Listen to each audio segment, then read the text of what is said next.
কড়াইশুঁটির কচুরি কার না ভালো লাগে, তাই এই বছরে শীতের মরশুমে প্রথম বানিয়ে ফেললাম কড়াইশুঁটির কচুরি।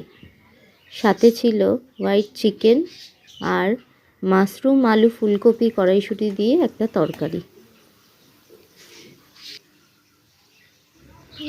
এখানে রেডি হয়ে গেছে আমার কড়াইশুঁটির কচুরি। ভিডিওটি ভালো লাগলে অবশ্যই লাইক, শেয়ার, কমেন্টস আর চ্যানেলটাকে সাবস্ক্রাইব করে দেবেন।